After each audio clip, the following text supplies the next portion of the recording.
রাসূলুল্লাহ সাল্লাল্লাহু আলাইহি ওয়াসাল্লাম যেদিন ইন্তেকাল করে রবিউল আউয়াল মাসে সোমবারে, আমরা নিজে কিতাবে আরবি আসসিরাতুন নববিয়্যা সৈয়দ আবুল হাসান আলী নদভী রাহমাতুল্লাহর কিতাবে আমি নিজে পড়ছি, আল্লাহর নবী সাল্লাল্লাহু আলাইহি ওয়াসাল্লাম সোমবার দিন ইন্তেকালের দিন নবীজি ইন্তেকালের পূর্বে 23 ওয়াক্ত নামাজ জামাতের সাথে নিজে ইমামতি করে পড়াইতে পারেন নাই।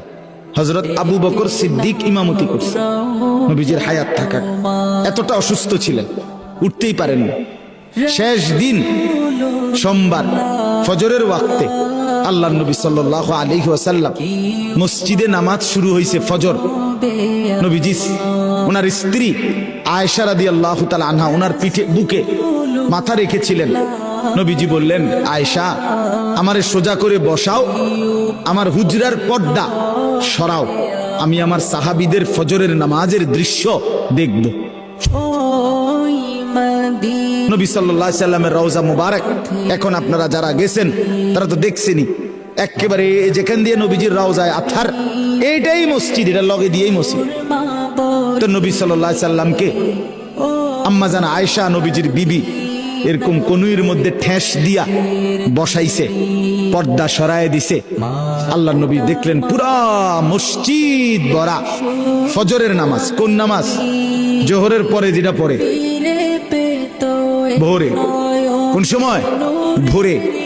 এই ফজরের নামাজের ওয়াক্তে আল্লাহর নবী সাল্লাল্লাহু আলাইহি সাল্লাম দেখলেন পুরা মসজিদ ভরা মুসল্লি আবু বকর সিদ্দিকের নেতৃত্বে নামাজ পড়ছে।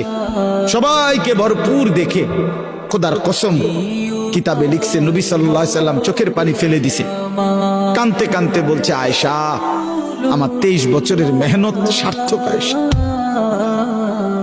আমি বহুত কষ্ট করেছি রে আয়েশা, গত 23টা বছর আমি পাথরের আঘাত সয়েছি তায়েফে, আমার দান দান শহীদ করছি, আমি পেটের মধ্যে ক্ষুধার কষ্টে পাথর ভাঙছি, আমি কত রাত খাই নাই, কত দিন খাই নাই, অভুক্ত আমি রাত কাটাইছি, দিন কাটাইছি, পাথরের আঘাতে আমার পিঠ চালনির মতো ছিদ্র ছিদ্র হয়ে গেছে, আমার রক্তে উহুদের জমিন ভেসে গেছে, আমি ক্ষুধার কষ্টে 2টা পাথর ভাঙছি, এই যে কষ্ট করছি আয়েশা, আজ আমার উম্মতকে দেখলাম ফজরের নামাজে মসজিদ ভরা নামাজে আসছে, আমি খুশি, আমি সার্থক, আমার মেহনত সার্থক।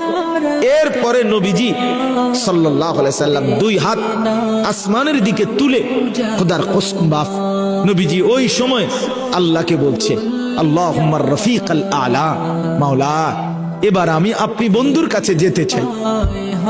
সেদিন সোমবার জোহরের আগে জাওয়ালের সময়, মানে সূর্য পশ্চিম দিকে যখন হেলতেছে, এই সময় জোহরের আগে আল্লাহর নবী সাল্লাল্লাহু আলাইহি ওয়াসাল্লাম ইন্তেকাল করছে।